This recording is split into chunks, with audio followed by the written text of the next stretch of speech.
Appreciate you guys tuning in. The Tastemakers Podcast begins in 5 minutes. Make sure not to go nowhere, because Quote, Brina, Trisha, and Corey, also known as the Tastemakers, will be with you in 5 minutes. Thanks for sticking with us.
Oh snap, you still here. Listen, in less than 3 minutes, the Tastemakers Pod will be on and popping. Don't miss Bree, Quote, Trish, and Corey talking about the hottest topics in culture. Again, less than 3 minutes. Make sure to stick with us.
Tastemakers. Classic. We do more than make a living, we make a life. When everything is dark, we are the light. We are the tastemakers. Aight. Let tomorrow tell the stories that we make tonight.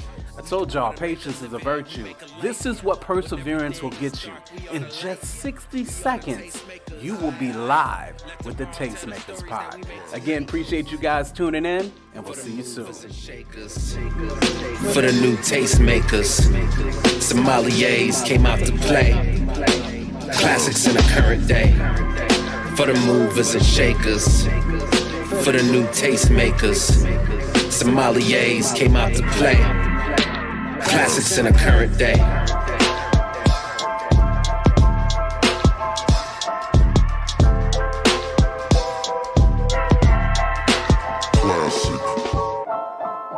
The Beat Breaker.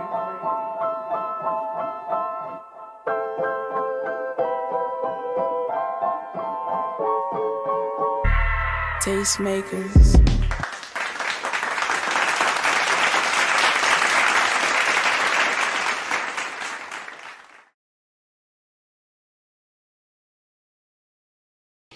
Is that my? Yeah, Whoa, hold yeah. on. Oh, there she go. I'm about to say, is that my Bessie with the Tessie?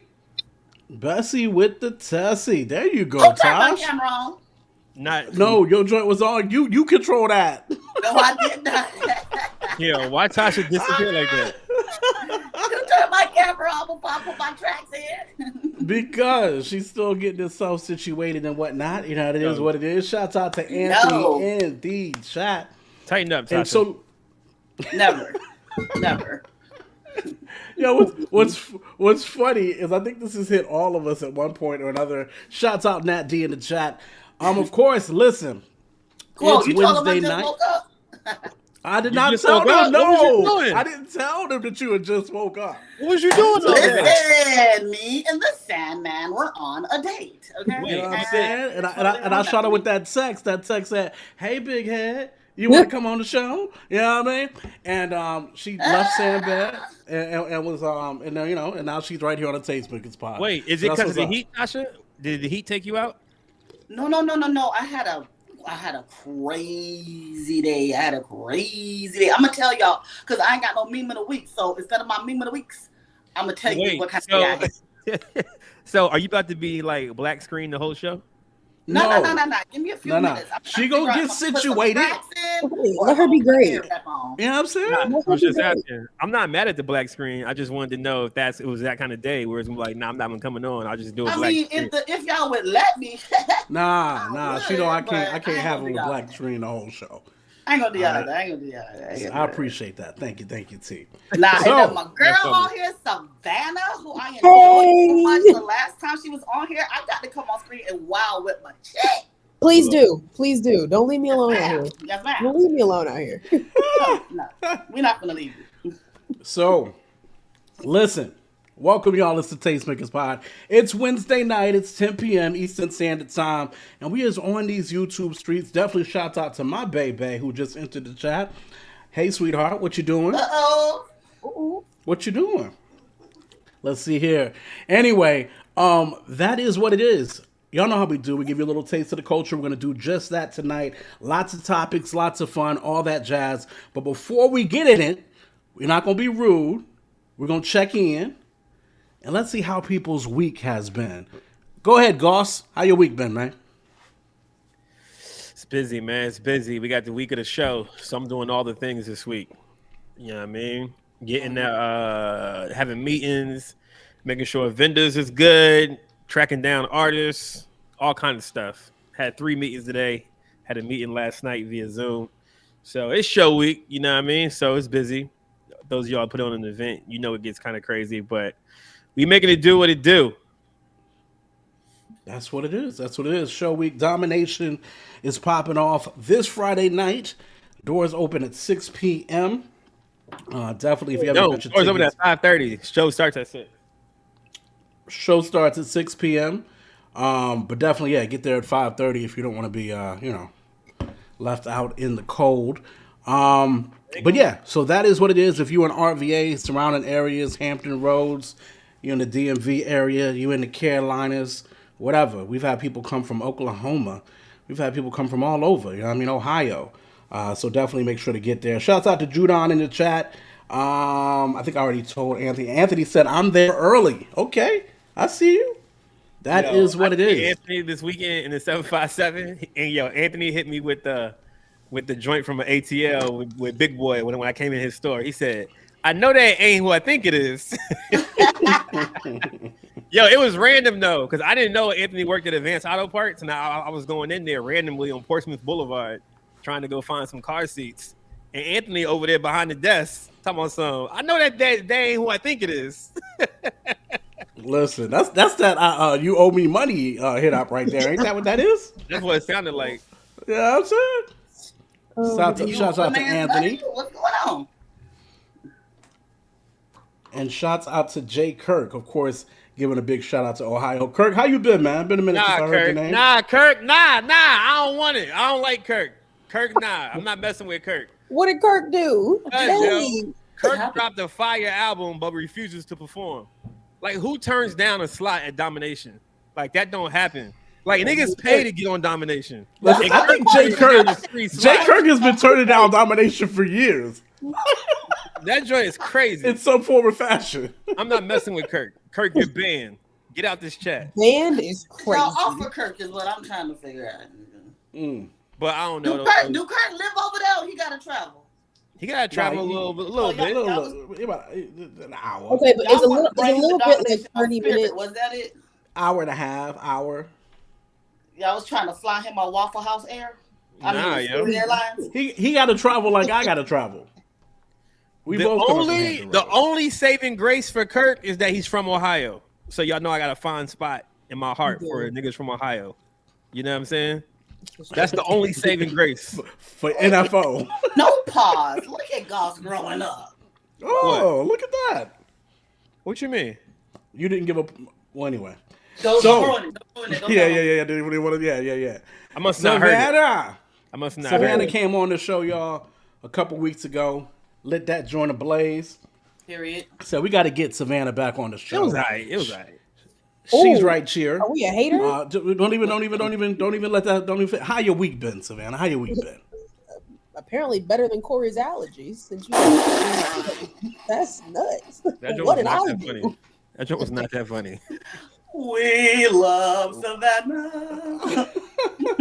He's a very happy soul. Wow. Okay. Anyway, how was my listen? Week? How's your so week? far? It's Wednesday. I've gotten the day wrong twice today, so that's super exciting. I don't know what Virginia did to piss off my Lord and Savior. I don't know, but it is as hot as Satan's toenails outside. It is definitely hot. I am from Ohio. I like it gets hot in Ohio. Don't get me wrong, but I'm not used to these summers. I'm not sure how people just adjust. They're like, "Oh, it's hot. I'll be okay. It's summertime." No, this is air conditioning weather. This is that's all it is. You adjust by staying in your tail in the house. I'm trying to be inside. I'm not even an inside person. I like to be at the park. I want to go be around people. What are we doing? Are the people outside by the water? Are we looking at the river? Are we listening to music on Browns Island? Like, what's the vibes? It's too hot for that. See, Savannah is the outside friend people like me be needing. I just people want that to don't go nowhere. We need that one friend because everybody else gonna invite us out, and I'm gonna be like, man, okay, I can't make it. Oh my God, you canceled. Oh no, fake disappointment. Savannah is that one friend that will get you out the house. Somebody like me will get me out the house. See, because we're all doing that stuff she just said. I felt a little tired while she was saying it, but it's lit. You know, but like we're doing calm activities. We're doing activities between the hours of like 2 and 10, because by 10 o'clock I want to be inside. I would rather not at this point. I tried the after 10 vibe, sure, but at this point I'm sleepy. I want to drink my ice water on my couch and be left alone. I want to watch my TV and be like, "What you up to?" Correct. You got to put ice in your pockets. It's hilarious. They say that we in a drought. You know what I'm saying? Can you get in droughts on the East Coast? That's what they said. Question. I heard we in a drought. That's what they said. The last 2 weeks they rain. Oh, but it rained though a couple days ago. Well, in Hampton Roads anyway. I mean, it literally thunderstormed a couple days ago. I was praising God like, rain. You know, I mean, for real. In Richmond, definitely in a drought. I guess I never considered what a drought was. I wasn't sure what constituted as a drought. That's what somebody told me today. See, some people, I'm embarrassed because I ain't gonna lie. When somebody said drought, the person in me that grew up in church, immediately just went, my God, there's no food. And that's famine. Right, I know. That's what she thought. What's I got to do with church? Nat D said it was raining in the DMV. So it's raining in Hampton Roads. It's raining in the DMV. Did it just skip Richmond? It just skipped. Cool. And it's not raining right now in Hampton Roads. I'm saying it did rain within the last couple of days. Saturday and Sunday it's supposed to rain here. We will see. Judon got in there and said it might have been a different kind of drought. Oh Lord. But yeah. So anyway, go ahead. Never mind. Oh Lord. Ain't no more drought for you. Quote. Nah, player. Not at all. Not whatsoever. Don't never. We don't believe in droughts over here. Ever again. Yo, but your leg is hurt, quote. I don't get this. Like, you probably look crazy. For one, you let your brain go way too far if you are trying to imagine me in my situation. Let me let you know that. Imagine it. I'm just saying, if you injured and it's like you can't walk, you can't do anything on that leg. I'm trying to think how you getting it popping, because it's like you ain't got no leg, you ain't got no strength to that leg. Yeah, listen. Some of us got two legs, some of us got three. But anyway, listen. With that being said, yo, we got a full lineup to y'all tonight. You need your leg. You need definitely. You know, ain't no shit in a virgin, right? Just tell the people it's all right. You need your leg. To get into it. Yeah, you know what Tasha said? Listen, I heard we got topics tonight. Some of them topics shall shall be of the same variety. Some of them topics won't be, because y'all know how we get down. We want to touch all areas of the culture right here on the Tastemakers Pod. Listen, we're going to talk about how the Stellars done effed up again. And Goss is going to have to let us know that, because I don't know what the Stellars did. I thought the Stellars was on the right track. I thought we were celebrating the Stellars and how they are embracing the, culture that is now. Yeah, we'll chat about that. So we'll chat and find out what it is that Goss thinks the Stellars done messed up in. We're going to talk about Project 2025, which I only halfway fully think I understand, but I think I got the grasp of it.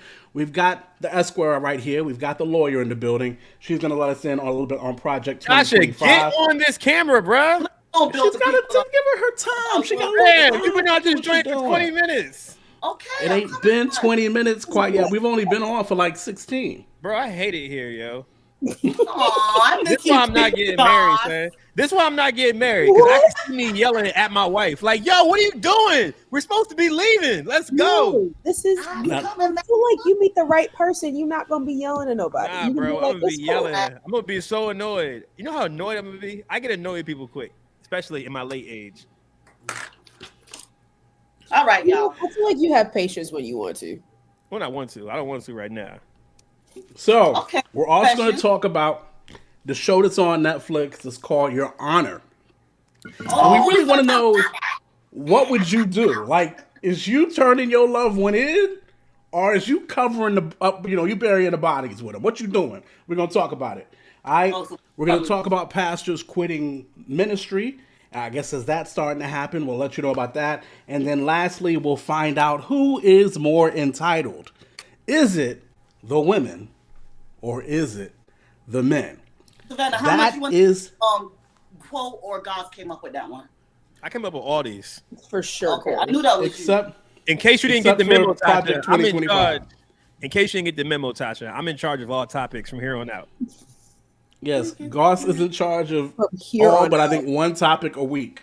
So, and the show has been phenomenally. The show has been phenomenally better since I've taken over. Goss has done a wonderful job with the topics. I was going to defend this man. You said what? Nah, Tasha, you can't talk till you get on camera, bro. No, you're not listening to Tasha until she gets on camera. Goss has done a wonderful job with the topics, but here's the thing. I never for 1 second questioned that Goss couldn't do great with the topics. What I questioned is how long consistently can Goss do great with the topics? And that's what we'll find out. That's not true. These niggas is lying. I've been proposed that I should take over topics from day one. But Quote was trying to be fair. And I said, we can't be fair. This is a show. We're trying to be fair. We're trying to produce a good show, and you want to let the Patreon pick topics just because they paying. The Shouts out to Lost and Found. Half the stuff that we promised them anyway, so it don't matter. So ever since then, I've been picking topics, and the show's been phenomenally better. Shouts out to the Patreon. This is why I have to foot a bill every month to take care of Tastemakers overhead. Because we don't all have right, people I'm walking to the camera, Patreon. Guys. I'm sorry. Let me try to get set up here now. You should be sorry. I think we only got like 7 to 10 people in the Patreon, but we service them. We have a good time chatting with them all week. Yada, yada, yada. It's a place. It's a community. Matter of fact, you should join. Definitely go to www.patreon.com/the Tastemakers Pod and we'll do that. Are you going live yet, Tasha? As far as the video, is that what you're doing? I'm turning on the thing now. I don't have my backdrop set up or nothing. I broke everything down. I did spring cleaning this week, so I gotta just quickly put my back. All right, I'm just gonna sit against the wall. Don't you? You should have just took the night off, yo. No. Oh, why? All right, bye, y'all. I'm gone. I needed you. I appreciate you being here, Tash. No, because I offered to do the right thing. I was like, dang, Court, I'm sorry. You want me to just sit it out? And Court was like, come on and hurry up and get on camera. So I try to be, you doing just what you doing. That's you was great. You was wonderful. You was kind. You and was I support it. Thank you. Smart. Listen, guys, those are the topics for the week. But before we get into topics, y'all know what we do. It is time for the memes of the week. So first and foremost, we got your man Goss. Talk to him. First of all, I hate all these fake Kendrick fans and the real Kendrick Lamar fans over the last 2 weeks. Niggas really is making me upset. Because they act like Drake can't come to California no more. They act like Drake can't go to Crypto.com Arena tonight and sell it out. They acting so brand new. They acting like they ain't never liked Drake. They acting like Drake was, and they've been waiting. I just can't stand these Kendrick fans, bro. In the culture. Let me say that. It's not even Kendrick fans. It's the culture about how much we flip-flop on somebody that held us down forever. You know what I'm saying? Forever, ever. So literally held us down. I just don't understand the game. So I had to kind of give them the same treatment. They're giving they're giving Drake the same treatment that we did when we went to church camp and we got saved and we threw away all our Rhapsodies. That's exactly what they're doing. I didn't had a girl tell me I've deleted all my Drake albums because when you know better, you do better. Shut up. Wow. Shut up, yo. You know better, you do better is wild, man. That's crazy. So then I said, "Yep." And next week, when Drake drops a hit, you'll download it right back. I cannot stand the culture. I cannot stand these fans, bro. This is proof that nobody thinks for themselves. Nobody. Listen, it's shout out to Charles in the chat. Shout out to Lynn in the chat. Of course, Charles is in here talking about West Coast, even though he live on the East Coast now. You know what I mean? But listen, here's the thing, and I'm right there with you, Goss. Like, Drake has been really giving us music for the last decade plus. Like, it's been a decade and a half. Fam, it's like bad. cats just gonna act like they forgot. Now, with that being said, a good rap battle will end your career. No, I mean, listen, that's not true. That's not even true. Listen. LL did it to Cannabis. That's not true, bro. 50 technically did it to Ja Rule. No. And don't get me wrong, I do not believe for any reason that Kendrick has done that to Drake. I'm just saying it has been done before. No, it's not. It has been done before. But no, Drake is the number one. Come on now, we're not falling for this now. No. I'm going to give you examples of how from what I've known, and bring us back up on 4 because my meme is over. Let's just talk for a second. So I'm going to speak from the rap battles that I'm familiar with since I start listening to music. Because y'all know I just started listening to music in 2004. You know what I'm saying? So if we think about Jay-Z and Nas, Nas won the battle. Nas won the battle. But Jay's career didn't do nothing. It didn't move the needle as far as him ending his career or nothing like that. If anything, Jay got bigger. That's another one. That's the first one that I can remember. Whatever. Ja Rule, 50 Cent was next. Ja Rule is probably the biggest casualty of a rap battle from my perspective that I've seen, but it did not end his career. Ja's still doing festivals. He's still getting top dollar. He's still up. He's richer than all of us. He's still a millionaire.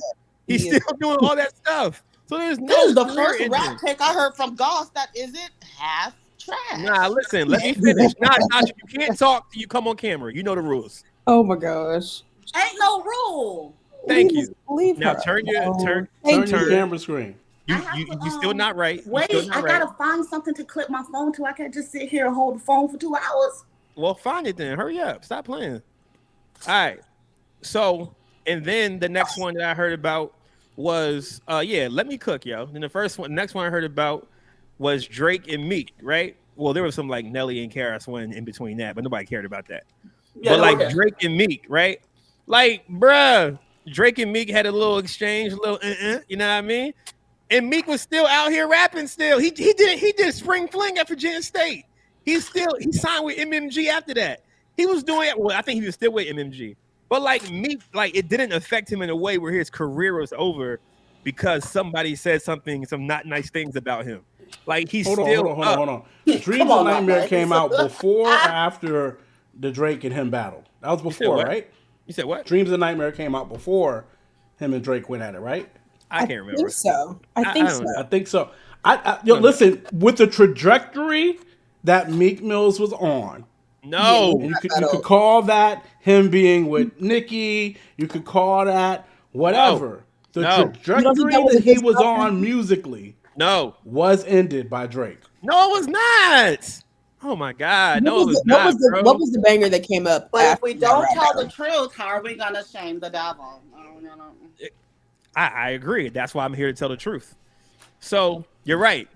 So no, I think Dreams and Nightmares was after the battle because Dreams and Nightmares was one of the biggest. Anthony. Way before. No, it's way before. Way before the battle. And people still love. Nobody said we can't go to the club. People love Dreams and Nightmares. People love Ja Rule. Dreams and Nightmares. What would I do when I'm up? Dreams and Nightmares. Dreams. Listen, okay. People respect the hits that Ja made. Let me finish my discourse. Okay. Dreams and Nightmares is the best intro ever made in the history of rap.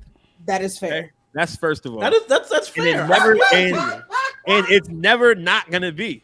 You feel me? Meek is still out here getting 70 plus for a show. Okay. That's a good point, Kurt. That did not affect anything about his bottom line. Okay. So we have to. Okay. So let me finish my rap battle beef history here. God, so then, not pausing at all tonight. I love this. Nah, because I'm pissed because these Kendrick fans pissed me off. I see. So then, the next, and I'm talking about like the big rap battles, not like the smaller ones. You know what I'm saying? According to y'all, Pusha T beat Drake, right? Absolutely, that is objective. Cool. I'm not saying, and I'm not mad at that. And Drake's career didn't stop because of that. Drake dropped hit after hit after hit after that. He did. And then he still can. So exactly. So likewise, in this battle, Drake's career is nowhere near over. I just hate when the culture agrees with one person and just like what's name said, Judon said, we are sheep, and we're proving that we are sheep in this battle. You know what I'm saying? You can lose a battle and you can lose a war, but don't mean your career is over. So y'all gotta relax. I think you think this was a normal beef. I think that's where you've gone off track. Listen, these niggas is friends. All right. All this is all this is wrestling. This ain't real. This is wrestling, bro. Okay, good point. This is this is the entertainment business. You feel me? They're putting on a show. We will see. I don't, like I said, by no means do I think Drake is done. But we'll see if his career takes any kind of hit really from this. It's not. He got 3 hits in the tuck right now, just waiting for this to blow over. For sure. I don't doubt that. I hate him, but I don't doubt that. Look, between Drake and Kendrick, it's always going to be Kendrick. That's number one. It's always going to be Kendrick. And if we're honest, this might be a hot take, but if we're honest, J. Cole could have survived. He could have. Oh, for sure. Yeah. Because everything that Kendrick was saying about Drake, like it was personal stuff. It wasn't like, no, I rap better than you.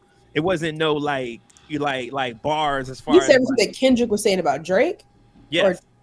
Yeah, I'm sorry. Yeah. And not like us was. So like, Cole could have survived this battle because like they're already friends, they're already cool. So we would have really got a lyrical warfare, and we know Cole's nice. Had it been Kendrick and Cole, for sure, it would have been lyrical. I'm saying it would have been lyrical warfare, and that would have been good to see. That would have pushed a pin for real. But this Drake stuff got personal because Kendrick really don't like Drake. It seems like it seems that way. Not even just that. Drake is just Drake. You know? Oh, now he's just Drake. I hate y'all. I hate y'all. As like one person told y'all stop liking Drake, and now y'all don't like Drake no more. I didn't. First of all, number one, didn't say I stopped liking him. Never liked Drake. But he's been corny, bro. Let's be clear. Drake's been corny. The boy's name is Jimmy from Degrassi. He will always. Y'all was in the club singing his records. God's Plan came out and y'all loved it. Oh, I didn't say I didn't like the music, but he's still a cornball. That's half a rap. All he did was grow a beard. That's half a rap. Period. You know how many corny niggas is in rap? How many actors in rap? He said how many corny niggas are in rap, but like for sure. You gotta think for yourself. All right, no question about that. I now, still like Drake. Clear, nice Drake for what is music. Nice for what is still a banger. God's Plan is still a banger. Fire. Like, there's still hits, but he got demolished. I'm still playing Drake records when I go out and I DJ. Yes, but he definitely got demolished. I said you can't get to a club set and not play a Drake record. That's fair. Also valid. But you can get to a club set and not play a Kendrick joint. Yeah, but that's all day long. Yeah, but also, I mean, I feel like Kendrick is for the rappers. Kendrick is for the lyricists. He's for the people who want to like. I agree. Get down to it. Drake. No, I totally agree. I'm just saying, don't act like you don't love Drake no more. Like people are wilding right now. Yeah, love is crazy though. We do have love. Oh my god, niggas love Drake. That man. Nah, yo. Listen. Anyway. All right. The next meme belongs to Savannah. Hello. I just found this hilarious because, like, let's be very clear. You quote are married, so you don't have these problems anymore. But the talking phase is so exhausting. I actually don't care about your favorite color. I don't care what your favorite season is. I don't care what you did last. Like, how many siblings do you have? That I should care about. But honestly, at this point, I'm exhausted. Savannah said we don't care. We don't like. Do you want to get married or not? Huh? It's a very simple question. Do you love the Lord? Do you have a plan for your life? And do you want to get married or not? That's a valid. Like those three in that order. Yeah. The rest of it will come. Oh, and you hold a conversation. Those are my four. Like, okay, that it's simple. Stop asking me. Tell me about yourself. Is this an interview? Right. Unless you're paying me, I don't have to read the PDF. So for the audio files who are not watching this on YouTube, the joint says, "Hey, tell me more about yourself," in which the response is a PDF file, in which the person then responds. Period. Yes, there you go. A Word document about me.pdf, in which the response is a PDF? And then they respond, "I'm tired of telling people about myself." I'm sick of it. Which leads me to ask, Savannah, when your birthday? November 14th. November 14th. Yeah. Sounds about right. Sounds about right. Yep. Over it. I'm over it. So I am totally about the phase in which I can't hear y'all.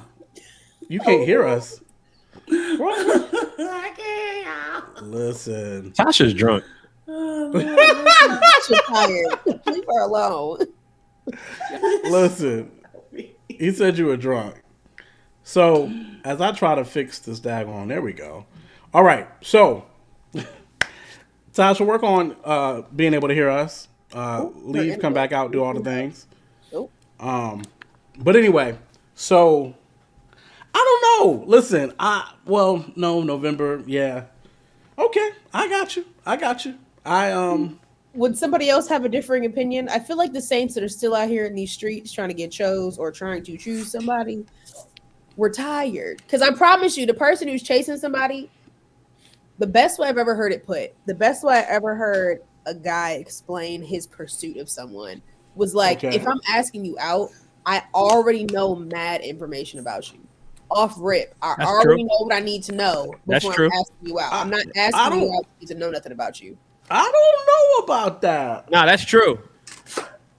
Like you may not know somebody's favorite color, but like you've done enough research to where you don't have to ask this bare bones, high level. Okay.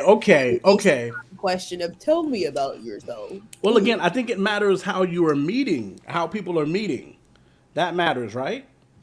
No. Social media exists. The ability to sleuth via the internet exists. If you're asking somebody out, 9 times out of 10, you have done some sort of research, or there has been some sort of interaction to where you are probably not asking me to tell you about myself. Now, Vanna, Veezy, Bessie with the Tessie. I'm ready. Let me drop this word on you. Does Savannah have a Tessie? I drive no? a Kia. Huh? I drive a Kia. It just sounds a lot cooler. My wife drives a Kia. It's a very nice it's Telluride. It's a big inside joke. Vehicle. It's an inside, but okay. My bad. One day, maybe. Nah, you don't want a Tesla. It's cool, but it's not what it is. Oh, you might want one. I like the EVs. I like a good electric vehicle. I like a good EV. But you don't want a Tesla. Maintenance is very, very low. It's a good look. Until your computer stop working. Look, you gotta buy a whole who do you know whose Tesla computer stopped working? It's gonna happen. Don't worry. It's gonna happen. I am convinced that I'm driving a computer. I'm gonna hit a pothole while it's raining, and the whole thing's gonna shut. That's what I'm saying. Your whole joint gonna stop working. Your whole situation's finished. But anyway, even if it is raining and it's flooding, Teslas have proven to do better in water than other vehicles. Vanna, like I was saying, is it possible that I put my Tesla against all of y'all's vehicles? Okay, it could be exhausting because the pace that you are running at. That's when people get exhausted. Is because you mentioned that going on dates and whatever is exhausting. Why am I not exhausted?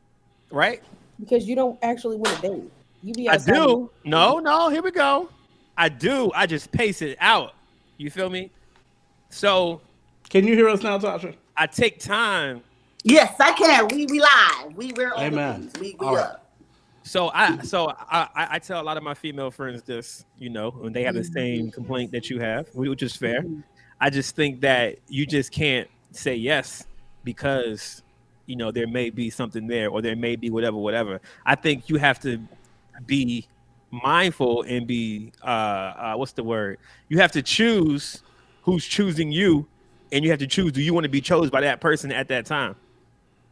Right? Okay. So it's okay to say no with somebody that you really want to necessarily, or that you think you really want to be with, because you may be just got done running a race. So it's all about pacing. You feel me? In my humble opinion, it's all about pacing. I mean, yeah, there's pacing, and then there's boring people whose intro is tell me about yourself. I agree with that. But I'm just saying, I think you'll be less exhausted and less tired if you just pace yourself better. I think I'll be less exhausted when real men pull up on the scene. That's when I think I'll be less exhausted. I don't think so. I think the fake men y'all are letting get chose. No, the fake men are the ones who enter with that conversation. Nah, that's not true. That's not which they start a conversation by saying, "Tell me more about yourself." Tell me more about yourself. Okay, I admit that is a lame conversation starter. That's a very lame conversation starter. Valid point. You made a very valid point. There is context into how you meet somebody, right?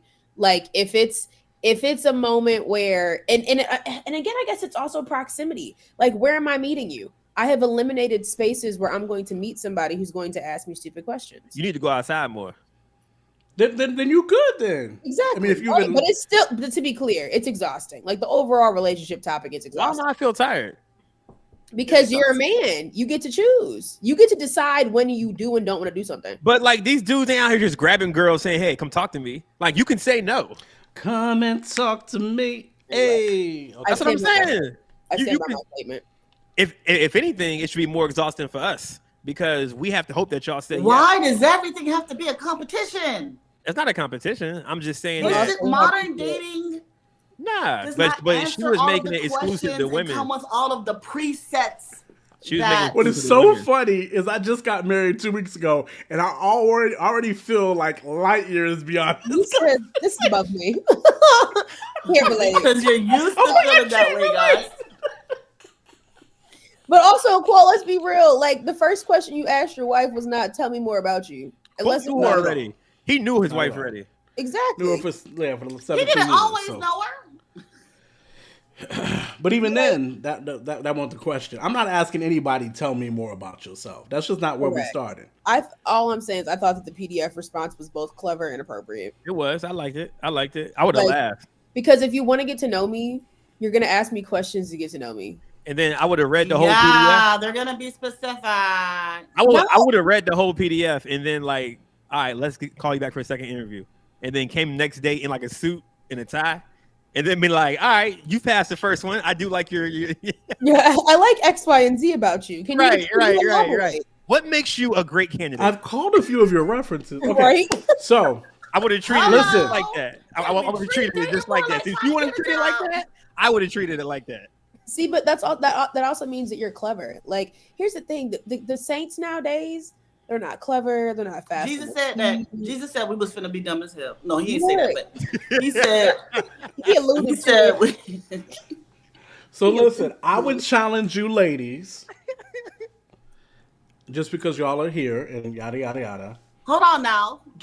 Do all things must be done in decency and in order, brother? Come on, Tasha. Issue a challenge to y'all first. What you want me to issue? You want me to issue a challenge to men to have better conversations when men are notoriously known for not communicating well? I think it's a cop out. Competence as an excuse not to do right. Right? No. This is notorious, guys. Listen. As a male who talks, remember, as a guy who runs his mouth, who considers himself good at communication, I will tell you a lot of my brothers are not. Every game several basketball players have played in. You can learn other skills. If you can learn where all the parts of any car are sitting under a hood without opening it and looking under it, you can learn other skills. Such as communication. If you can learn the very arbitrary rules of American football, which is the only football in the world with those rules, you can learn other skills. Listen, I think I tell guys the same thing. In this particular case, I believe you guys are fighting the wrong battle. Men are notoriously not the best communicators.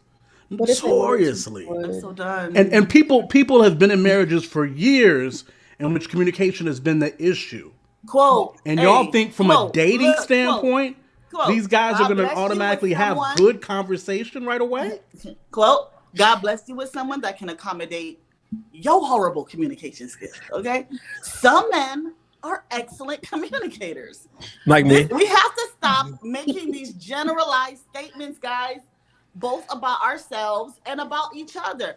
This isn't generalized. Yes, there are stereotypes, but these aren't generalized statements. If majority of the guys I know, and I know a lot of guys, are not the best communicators, okay, that might be birds of a feather flocking. That might be birds of a feather flocking. So Tasha, let's back up. So you're going to sit here and tell me that you don't believe me to be a good communicator of any sort? No, I'm just taking what you're saying. I'm telling you that it ain't like whatever you are. You're fighting the wrong battle. But here's the thing: I promise you're not every guy, and each guy is not every guy. And of course, but I think that's a very obvious statement, though, right? Each guy is not every guy is a very. Doing is pretending either side is a monolith. Let's get out of that mindset. But who would do that? Like, I don't think any of us think that 100%. Oh my God, you're still doing it. Is a situation. But if I tell you that majority dudes don't seem to have that, almost died. I think. I mean, okay. To be fair. Okay, so listen, talking to you guys about this right now is like talking about dumb dudes who be like, I can't believe she want me to pay for first date. I'm like, nigga, come on. What are we talking about? Don't pay for the first date. Go make sure so it's like, what are we, you know what I mean? It's arguing the Even wrong then, you're points. talking about some men. Pay for all the dates, not the first one. All of them. All of them. No, I mean, that's all I know too. But I also know dudes that want to make that an argument. And I think that's stupid. It's the wrong battle. Okay, so if we're not fighting the battle of communication, which mind you is top 4 on my list, what are we arguing? No. It is a top 4 issue. But this is what I'm saying. It's not always the fact that the man is the inferior communicator. Oh, I think it's fundamentally that men and women communicate differently. You have women that are horrible communicators. I don't disagree with you. So, I would say most. They just communicate differently. Yes, I think don't we're all think aligned. Just because how a man communicates is different doesn't mean it's worse. No, I think we're all aligned there. Well, that's very generous of you. You had a challenge. Right? You had a challenge. Yes. Your challenge was to women. No. I've said the challenge. The challenge was to maybe not go in focusing on communication skills. Huh? So what should I be focusing on? Integrity, character, purpose. What does this person do? Do they know the Lord? Yada yada yada. And then, I mean, I would say, as Tasha said, communication skills is something that can be developed, right? But most people, most single people, especially most single men, are not challenged to communicate better. Oh, okay. They're not challenged. Certain skill sets. There's a great deal of skill sets that a lot of men do not learn until they are in a relationship or a marriage. And I kind of think that's kind of the point. I think we have gone in so far in the direction, which is a great direction, but I think we've gone so far in the direction of work on yourself first before getting in a relationship that we kind of lose out on the fact that we grow within relationships. We very much so grow within relationships. You know what I'm saying? I would almost argue that a lot of times, I would say we grow more in relationship than by ourselves, in my opinion. That's just my opinion. That's just my opinion. So communication is one of those things, in my opinion, that most men don't start working on until they are in a relationship, for the simple fact that they just never really had to work on it before. It depends on the environment and where you work at and skill sets that you need to get through life. Of course, all that matters too. Yeah. Okay. But you got to communicate. I mean, to get here's through the life. thing.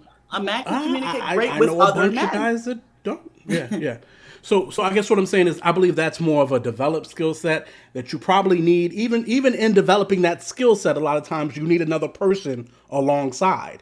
Even if you go to class for speech, you're with other people. It's not something you do normally individually. That's just my opinion. Sure. So, all I'm saying is your intro has to be more solid than telling me about yourself, because I will send you a PDF. So I'm curious though, why was the challenge issue to the women? Why are we so addicted to telling the women she's got to change? Again, I've already used the analogy of fighting the wrong battle. And I told you about the analogy of what I've talked to guys who will make stupid points about, oh, she want to go to this restaurant, or I don't want to put. What are we talking about, man? Do what you got to do to make your best impression and carry this thing. You know what I mean? Like, so I might even push back on you right there, player. Well, I mean, and that's fine. I'm just saying, I think think there are certain battles to be fought. I don't know that these are the initial battles to be fought when getting to know somebody. Because you just not gonna. And maybe because I love Bridgerton, I don't know, but I just feel like society. I just feel like society is suffering from. We don't have these society-wide rules and customs anymore. Yeah. I'm not saying the ones we had were great. I'm not saying that. But wouldn't it be nice if everyone just sort of understood at age 16, at age 18, at age 21, at age 25, what not even is expected of you, but what would be ideal for that stage of your life? And there were these rites of passage that were widespread and shared amongst us all. Right? See, so I have an opinion that's a little odd on that one, right? Because I too love Bridgerton. And this is a full left turn offshoot. I apologize. Because I can't believe we're still in memes of the week, guys. We're still in memes of the week. Well, I don't have one. We're using my time. We're going to make it quick. So I was talking to a friend. I was actually talking to a cousin. She was like, how would you feel about arranged marriage? Because in theory, that's what it is, right? Like, how would you actually feel about arranged marriage? Being someone who's almost 30 and like haven't found a person. And I was like, oddly, I don't think I would hate it, because I have to trust that my family knows me well enough to choose someone for me, right? Which is I'd have to pick another chooser, but right. Yes. But like you have to trust that the person who's picking the person for you knows you well enough to know the things that you would need. That yeah, you preaching right now, so it's going amen. Bridgerton, just what happened here? You talking right now? But like going you amen in the background. Someone who knows you well enough to not only know what it is that you want, but also knows what it is that you need, and then can in turn explain to you why this person slots in for areas that you can have growth in, right? Because this is like the society that we live in. We have to explain things. Back then it was like you have a duty, and the duty to your family is to do da. We don't really live in a duty-based society as much anymore, right? But like I wouldn't be opposed to it because I must be doing something wrong, or like I think the church can do it. I would be obsessed if the church got back to the nosy auntie phase of life and the nosy deacon phase of life, where they were like, hey, you and you should get together. It's so funny. There's a church up in Maryland called They still do it. What are you talking about? Not as well. Hang on, let me get my point off. My bad. Up in Maryland at Union Church, Stephen Chandler and his wife Zai Chandler, he has talked often about in his singles events and like couples events that they broadcast on YouTube about how him and his wife are like very adamant about having these parties. So they'll have like a Super Bowl party, or they'll have like a big game party. And if you're invited to the big game party and you're not already a couple, 9 times out of 10, if you're a single person who is invited, there is somebody else that they have invited into that room with the intention of putting you all in a situation where you have a chance to talk to and know each other, because they think you would be a good fit, right? Doing God's work. And so his point was, he's like, I'm actually really annoyed, or he made this point a while back. He's like, I'm frustrated with the couples at this church, because if you are God-fearing couples, part of being in community is building community. And if you see that there is a lack of good relationship within your community, as a couple who has some of this figured out and has found like godly relationship, what's his name? One of the things you should pick up is helping others to do so. Because 9 times out of 10, people who are meeting, if they're not meeting on apps or like out in the club or wherever, 9 times out of 10, it's because someone has introduced you to someone that they think you'd be a good fit for. And I'm over here like, so where is my match? Like, hello, whenever y'all are ready. The spirit, yes. Let the spirit lead you. I need the spirit of Haggai to raise up in the land. But it was good. I was like, that's a really valid point. Like, 9 times when you're married, you might have married friends, but your husband or your wife probably has single friends. And if you all are together, the chances of you all being in alignment with people who are on the same page with you is higher. So why would you match make, you know? It's kind of like what the Apostle John wrote. Like, don't be saying, oh, God bless you and I'm praying for you, and then walk off. If you got something, pass it out. You got something, share. Don't hold on to it. I will say this, Lauren, especially as we get older, the longer you are married or the older you get, as a married person, you start to have a lot more and more less single friends. And that's fair. Of you know, so that does happen too. That's fair. Yeah. So, nice tangent. I enjoyed it. Sorry. That was my meme of the week. Okay, all right, that's what it is. I would love a good relationship topic to get into that. Whatever case may be, we got so many daggone topics, and I ain't even got to my meme of the week yet. Which I thought was actually quite awesome and dynamic, and maybe I'll be the only one that cares, but it is what it is. Let's get into it.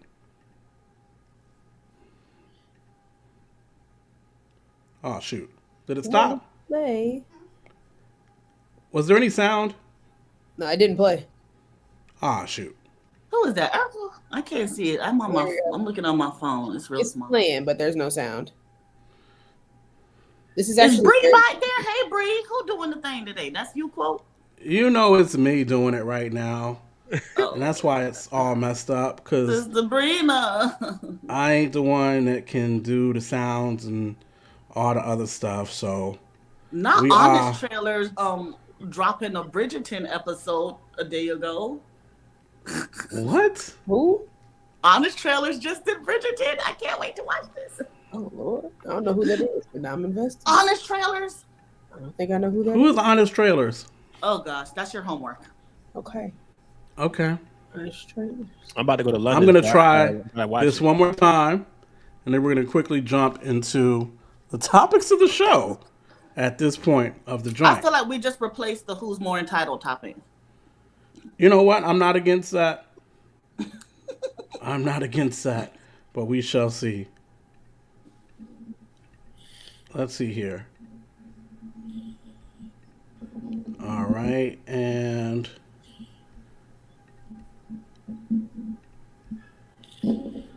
okay. Chrome.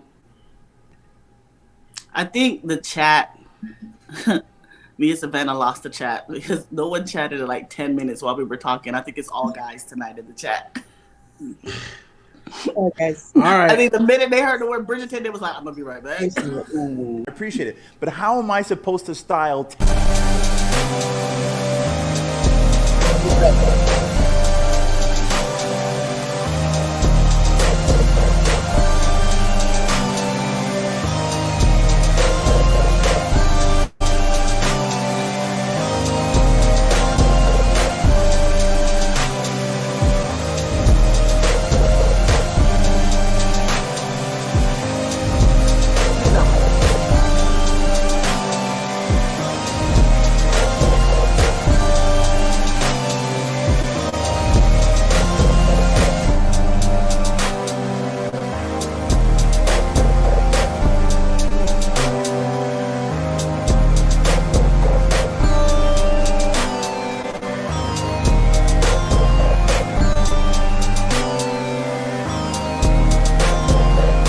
He used fashion to style text. Yeah.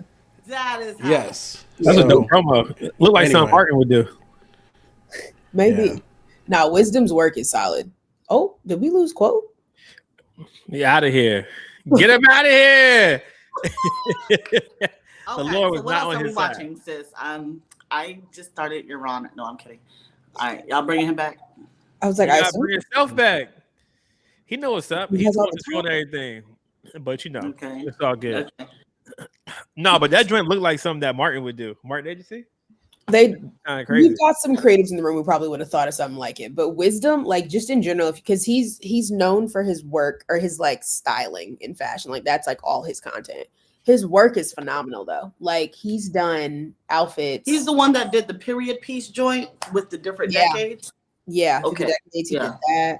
He's done pieces where he like wore the most expensive thing in his closet, and it was like $125,000 outfit. Like he's good. His work is he is very, very talented. He is well known for a reason.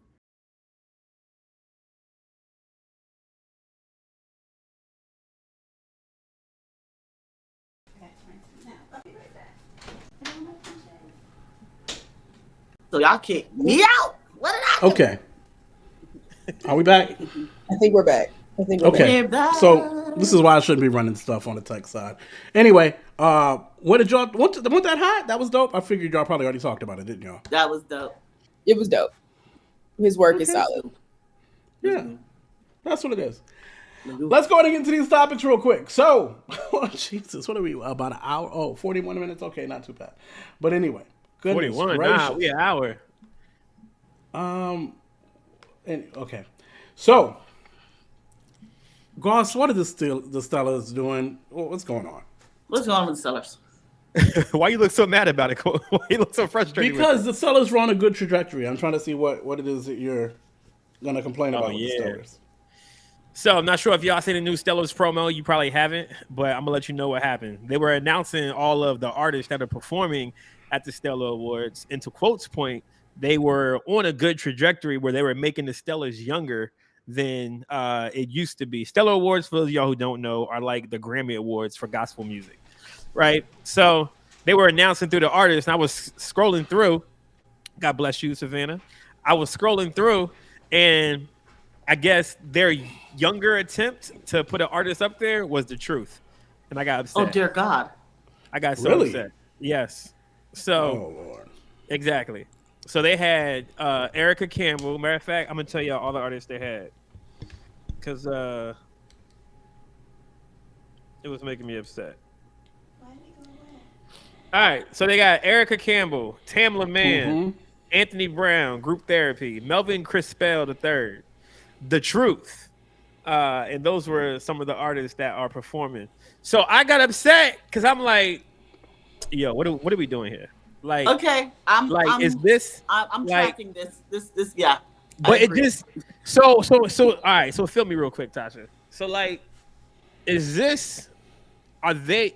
Like, was last year's show, I don't know if it's last year or year before that, but was that show just kind of like, here's a few crumbs to shut y'all up real quick type deal? Now let's go back to what we know. I mean, or hold on, Greg. Or okay, was it like, hey, we don't really know what we're doing, so let's just go find the Christian rapper that we know, the one that Kurt Franklin does songs with, right? So I feel like if that was the case, that it got Lecrae. Yeah, but no, that's a good point too. That's a good point. So I don't. That's why I said the Stellars are effing up again, because if they're putting representation out there, and they're putting the Truth as the hip hop act out there, like that's an issue. Not because Truth isn't dope, not because Truth doesn't have longevity, not because Truth isn't Truth, but it's just there's so many more other Christian hip hop artists that you could have chose from. So are you doing this intentionally? Are you doing this because out of ignorance? Are you doing this because you don't care? Like, I don't know what the Stellars is doing. I would love to have a conversation with the president or whoever is in charge of programming as far as booking the acts. But, like, what are we doing? That's my first kind of thing. And then secondly, are we fighting a losing battle? Do we need them to embrace us for us to win? Because I don't think we do. But at the same time, I was having this conversation with DJ P-Dog, DJ who's going to be at Domination. You know, gospel or hip hop and gospel has had a weird relationship. Okay, see, because I think that's it right there. Right. Okay. So is it because our strained relationship or our the ignorance of what we represent? Is that why they just go with the safest thing? Maybe. So it just brought up a lot of questions, and I just want to have that conversation. Yeah, I would definitely kick off the conversation by highlighting that the Sandman is trying to come and pick me up again. But tell that nigga no. Monique. I mean, I haven't sat to watch the Stellars in a while. But I mean, different people, different things, right? So I definitely would start there and just thinking a little more about it. Not only is there the history of the gospel genre, which is more entrenched in Sunday service culture. Yeah. Right? And this antagonistic relationship between the church in that sense, Sunday service culture versus hip hop in general. And even before G. Craig Lewis, the way church people reacted to hip hop being brought into the church and used for the gospel. There's just always been that there. And that generation, even though they're not the mainstream or the target audience anymore, they're still around and they're still in control of things. Right. And they're still in control of many things. Also, I look at it also as an antagonistic relationship between the very essence of what hip hop is and what we allow in the church, right? So when you talk about gospel music and the stereotype of the not so straight choir director or musical director or musician, you know, versus the very hyper masculine genre that hip hop is, even Christian hip hop. Right. So I think there's that tension there as well. That's dope. And that's a good so point. there's that. And then as far as this particular situation, the Stellars, I'm not going to say Stellars. I'm going to say Stellars versus Doves. I'm just wondering what experience are artists having with the Stellars? That maybe they're not going back. Right. Because they passed through. They've been there. But there's staples at the Doves. We know Doves got the money. Doves got them. You know Doves got Lecrae, KB, Aaron Cole. Like, they got them. You know what I'm saying? Savannah, go on and get in here. What you think? I mean, maybe it's just generational. Like somebody put in the chat, like, no offense, but who's watching the Stellars anymore, right? Maybe it was. I watch them. I like the Stellars. Oh, excuse me. I apologize. We got to support our show. Doss has the Stellars. But, like, you got the Devil Words, too, right? I think there's also something to be said about programming is critical. Like, who's a part of your programming, right? Because, Corey, who did you mention? I'm sorry. Who was their headliner? Tamlin Mann, Anthony Brown, Erica Campbell. The early 2000s was their headliner. Like, you're not picking because, like, my playlists nowadays are mostly Christian, and I still have my little secular beats on the drops on the side, listen to the gym or whatever. You got a little secular up in there. I feel you. A little twerk it out.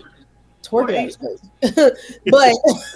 but like everybody has their different genres, and my thing is the reason I have had the opportunity to really have a majority Christian playlist is because the breadth of Christian music has stretched so vastly. Like at one point it was just the early 2000s in the Christian contemporary songs, like Over the Mountains and the Seas, like that was Christian music at one point. Right. Like things have shifted and changed. And so if you're going to come along with the culture, then you really have to make space for all of it, not just the five staples, right? I mean, even if you were to do something like if you had Kirk, if you had Ty Tribbett, whatever that little reunion tour was, that's great if you're doing like an honor to them while giving space for this new generation of Christian artists to come in and make a name for themselves. Yeah. But is that you can't fake something, and I think that if the audience you're trying to reach feels like it's going to be a stretch. Yeah. So, because Truth's not doing the Doves, so why Truth? You know what I'm saying? Because the Doves are deciding to be more relevant. Doves are smart. So I mean, it's a couple things, right? Gospel music has always, unfortunately, took a L. To sometimes fear and just the old way of doing things, right? So I thought the presentation they put on, I think it was last year, where we really gassed up the Stellars. We were like, yo, this is the youth movement, yada, yada, yada. They're doing it, blah, blah, blah, blah, blah. It seemed like it got good pub from a, well, you know what? I guess that's the question, is how was it received? Now, we also came back and we reported on certain people who did not receive it well. Ernest Pugh. Older heads. Yep. Ernest Pugh won. But maybe older heads who felt like they were now being left out, or whatever the case may be. They left so out. The question is, dominated for the last 50 years. Right. So the question this becomes: keeps showing itself in all these different sectors. Did they buckle? Won't let go. Did they buckle to the pressure of the old guard, or true? Were the stats and the numbers just not good enough, trying to appease the younger crowd? Because the people who would tune in for Aaron Cole, are they watching TV? So that brings me to that next question: is how much of us at this point in time really watch award shows in general anymore? Nah, but if we know who's performing, we watching. Like but are we gonna watch live and get the Nielsen's up, or are we gonna play it on YouTube later? Yo, I feel like if Beyonce is performing at the Grammys, niggas is watching live. Now I know that's not the same, but I'm saying in principle, if I knew that Aaron Cole, that KB, and that whoever Aha Gazelle was gonna be at the Stellars. Oh, someone say Aha. Nephew. That's my play nephew. Like I'm watching that. Like I'm watching that live. It gives me more incentive to watch the show. Yeah, I will probably watch that live. So twofold to that, right? If the Stellars is always used to doing this, the way they doing it, and if they one time they appease the young people, at that point the young people aren't checking for them because they've always done this, which means you've got to appease young people for a couple years so people can then understand, oh, this is the new Stellars. You feel what I'm saying? As well. Now, I don't think they're bold enough or have enough faith to continue to hang on that ledge before they retreat back to what they know and what they feel safest with and secure with for whatever reasons. But again, I don't know what the numbers look like. I don't know what the YouTube streams look like after the fact. I don't know how much they even knew whether or not, or what to put, what performances on YouTube in that old guard. I don't even know if they know, or they knew what to do. The show in itself last year was excellent. Was it last year or 2 years ago we're talking about that? I think it was 2 years. Okay. The show that we're talking about 2 years ago was excellent. So how was last year? I don't remember how last year. It was regular. Okay. Regular, like back to the old guard regular? Back to the old guard regular? Yeah. Mm-hmm. I feel like we would have talked about that last year then. Why didn't they didn't have none of the hip hop acts or even the urban No, matter of fact, I think One Day did something last year maybe. Okay. I'm thinking One Day was on that 2 year ago show that we were talking about. She might have been. When they had the Cypher, was that them? Or was that another? No, that definitely wasn't the Stellars. No, that definitely was the Easy Stellar Cypher. That's what she was. So I mean, listen, it is what it is. You have to ask questions like, are the generation, quote unquote, are younger generations watching award shows anymore, amongst many other things? But I mean, I don't know. Eventually, the guard has to change. Something has to change. But niggas ain't dumb, okay? If the church understands that we have to appeal to a younger generation, not even Gen Z, not even Gen A, but like even a younger millennial, and this is the church, because our older audience is dying out, one, or either two, they may, well, I think like they listen to radio still, but are they really tuning into TV to watch their program, as they say in the old school, right? To watch my shows. I watch my shows, my programs.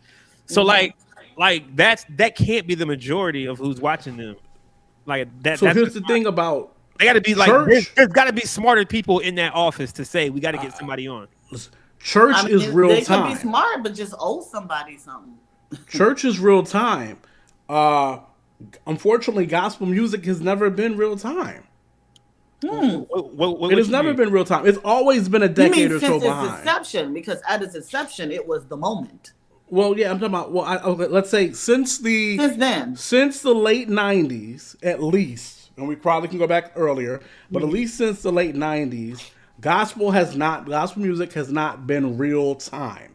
What I mean by that is the music that was played on gospel music, was not even necessarily the new music. It was the music from 5 or 10 years ago that people still loved. I think they're on time now, though. Are they? Yeah, I don't know. I feel like Mike Jr. I think you're still gonna. I think on most black gospel stations, majority of what you're gonna hear in the playlist is still gonna be stuff from, unfortunately, 7, 10 years ago. Yes, whatever the case may be. Even more than the new music. You're gonna hear the new music in rotation, but you're gonna hear 7, 10 years ago. Unfortunately, even more than the joint that came out a month or two ago. But is that radio? But I feel like the nostalgia. That's gospel radio has done this for years. Part of the magic of the genre of gospel music. Yeah, is some old time stuff. Right. Like that's the lick. Is gospel. Yeah. So Stellars is heavy ran by gospel radio too. It's not just we on this video award show tech. There's a very strong, heavy gospel radio pull in the Stellar Awards. But that's interesting too, because then you have a Willie Moore Jr. who appeals to the young crowd and is a nationally syndicated artist. Yeah, but he's the only one. Radio announcer. But I mean, because like if you have Radio 1, then he's gonna be on all Radio 1 stations. If you got a Clear Channel or whatever, their gospel stuff isn't syndicated as much as Willie Moore. So Willie Moore will be the most popular gospel radio host, I would think. And then even Erica Campbell's age range. And I'm not trying to be funny. Yeah. But how many of y'all regularly listen to P. Willie's joint? I do. I'm sorry, I call him his secular name. How many of y'all regularly listen to Willie Moore Jr.'s? Not regularly, but I do. I do. Okay. Regular, no. London in the chat. So actually, I disagree. I think that his music, when he used to make music, I enjoyed the music he used to make. Now he hasn't made music in a while to me. Yeah. But his shows, yes, London made another point. Love him as a podcast host, though. Great point, London. And that's true. So to me, I mean, I remember I used to listen to D Stone and Willie Moore Jr. when they first started getting syndication and stuff like that, and I still felt like their joint wasn't what I wanted it to be because they knew smartly, probably wiser than me, that they still had to appease the old guard a little bit. Yeah. You know what I'm saying? Whereas my radio shows were like, F the old guard. Right. This is what's on right now. This is what came out this week. It's high in radio rotation right now. You know what I mean? But quote, do you think it's a identity crisis with gospel radio? Because you have Willie Moore who appeals to the young crowd, but he's always talking to grandmothers and mothers. So I listen to the show a lot, right? And Willie Moore will also say, "Hey mama," or like, "Hey grandma, this is whatever." Like he'll say some slang, but then he'll kind of explain the slang to the grandma. Yeah, you know Willie is a G, and he's smart, and he's been doing this for a long time. He's got the game now. I can't take his game away. Right, but I'm saying why would they his ability away from him? I'm saying why would they hire a Willie Moore Jr. if they weren't trying to go in that direction? Because he gets it. Because he can kind of do this. But why not keep a Coco brother, or why not keep a person that is old already, that knows the gospel music, and old people love that person already? Nah, because at the end of the day, radio is a dying industry. Like, it's never gonna fully go away. It's never gonna fully go away, because if the whole world was to shut down and technology was to completely be destroyed, the only thing that's left is radio. That's the one they made like apocalyptic proof, or apocalypse proof, right? But radio is not an industry that people are pressed about anymore. Like, do you still have radio rooms at some of these major shows and things? Sure. Do you still have people who are fighting to get on stages and such as radio hosts and become important? Sure. But as someone who worked in radio, people who are in radio have another side gig because it's not paying and it's not something people do anymore. That's where podcast we're born out of. Nobody. So they have Willie, because he's probably one of the only people, not even probably, he is one of the only people within the Christian radio space that is in the age range that he's in and is able to stretch it all. Like, people who are heads are not dumb. They're well aware of what's going on. So they have to have somebody who meets the genre, because the Christian station itself would cease to exist. Because when it's all said and done, when you're looking at ratings, just on a business scale, the Christian station is not pulling them in anyway. Nowhere near. People who are nowhere near, not compared to a nowhere near. Yeah, which is why you have people like Erica Campbell who have radio shows. You have Willie Moore Jr.'s who have radio shows. Shout out to John H. in the chat. Because they are pulling in an audience that the radio stations are aware that they need. That's what it's gonna do. If you now, keep in mind, if you were to give Wande, I almost said KB1. Is that his name?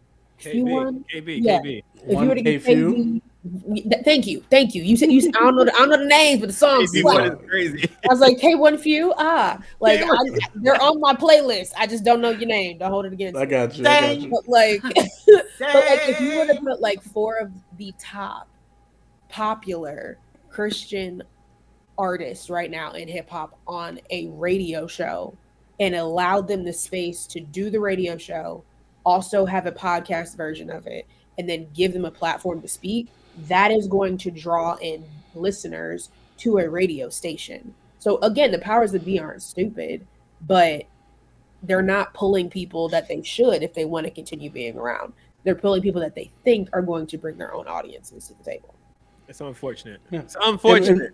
Do better. And D Stone and Willie Moore Jr. used to actually bring advertisers to the table too back in the day. I don't know if they're still doing that or not, but they used to do that as well. I never forget, Tadashi was at Stellar's, probably this is back in 08, 09. Nah, this is probably 2011, 2010. And he gets to talking, and if you've ever heard Tadashi talk, he's got a good radio voice. And there was many stations that wanted to get Tadashi on from that. He ended up actually going with the joint out of Houston that was on internet radio. I can't think of the joint that used to be in Texas that I think took a dip. The joint that Chris Chicago went to, the joint that Jay Blaze went to out of Houston. I can't think of the name of the station. But anyway, I think what Savannah's saying, if they were to find artists who could then host shows from a radio standpoint, that would be a nice draw engine. Thank you, Lost and Found. That's exactly what it is, engine. That would be a good way to pull in as well. Radio, and Kim has said as well, engine. Radio's not as dead as most people think, but radio is been dying slowly for years, right? Obviously. Going the way of the newspaper. And then when it comes to listeners, yes, not just black gospel music, but Christian music in general, listenership is really, really, really low. It's really, really low. So I mean, compared to the station, just your regular mainstream station, whatever the case may be. But quote too, well, something that's different, that's kind of weird, is that these CCM stations, most of those are listener supported, but the black gospel stations, they're part of the machine. I thought that was interesting, bro. You know what I'm saying? Yeah, the fish, like all these little tiny. K-Love, Current FM, the fish, all those are listener supported. Reporter and generated. You know what I mean? And you know what they're supporting? Engine used to be bigger though. Engine used to be popping. I'm not saying they might be popping. They're not popping no more. Engine used to be a beast. It did. So So anyway, I could talk radio all day because that's the world I come from as well. So it's a shame. But anyway, dagnabbit, we was just floating on these topics. Let's go. Let's get off of this. Make sure to like, subscribe, do all the many things. Appreciate you guys hanging with us right here at the Tastemakers Pod. Project 2025. Tasha, talk to us about it, but try to be quick and knowledgeable. Dumb it down. Yeah. So Republicans want a king. Next topic. Republicans want a king. They want a king, honey, like Israel. Donald Trump want a king? What happened to Donnie? What happened? So no. That's what she's saying. So, as I understand, what Project 2025 is doing. Project 2025 is a grouping of policies, thought up by the Heritage Foundation, which is a far-right conservative think tank, which is responsible for a lot of the shenanigans that we've seen on the right over the years. Just you name it. The Heritage Foundation has either had an influence in creating or executing, or at least creating the policy that ends up in the bills that get passed and ultimately turn into law or almost turn into law. So the Heritage Foundation think tank came up with a set of policies where if Trump is reelected, then we know all we got to do is get the bills passed through the House and the Senate, and he will sign them. And so this is their plan. The heart of Project 2025 is to, and I'm reading this straight, is to, let's see, it proposes that the entire federal bureaucracy, including independent agencies such as the Department of Justice, be placed under direct presidential control. So you want Trump to be king? They want Trump to be king. They don't just want a king, they want an orange king. The orange king is crazy. So we're talking about minimizing or eradicating just about every independent agency that you and I take for granted. We're talking about Department of Justice, Department of Education. They do want to expand, however, immigration. They want to expand UCSIS and ICE, and because putting babies in cages at the borders wasn't enough for you all. That wasn't enough for y'all. Interesting. Yeah. Interesting. Yeah. So please continue. Okay. Go ahead. So basically, what we know now as the culture war that is taking place in society between, I would say, far right and far left ideologies, I still believe that the average person is somewhere in the middle. I believe most people are, whether they admit it or not, most people are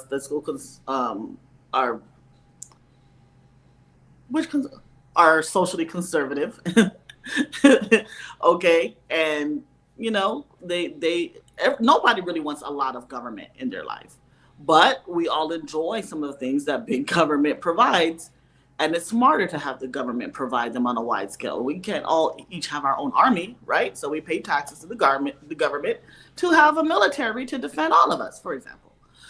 But yeah, I think most of us are in the middle. So this culture war that has been raging between the far ends of each ideology, fueled by the media so that can get clicks and views and ad money, ad revenue. Let's call it what it is.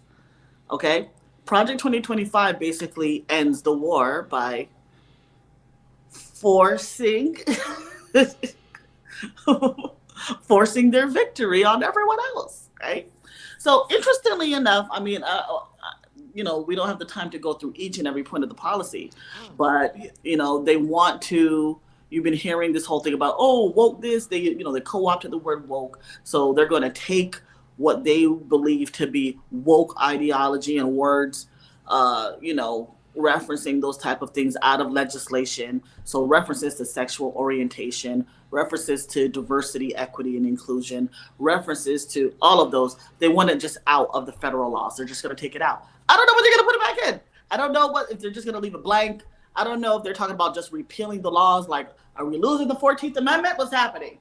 But basically, they want to take that out. So they want to, take that out of the school. Arguably, there's certain things they're saying being taught at school that never were, but they're still forcing that narrative on people because you got to keep the people angry if you're going to get their vote and their money. So, so they're going to keep, reproductive rights, abortion. Stuff. They want to take all of that out. Yeah. They want to take all of that language out.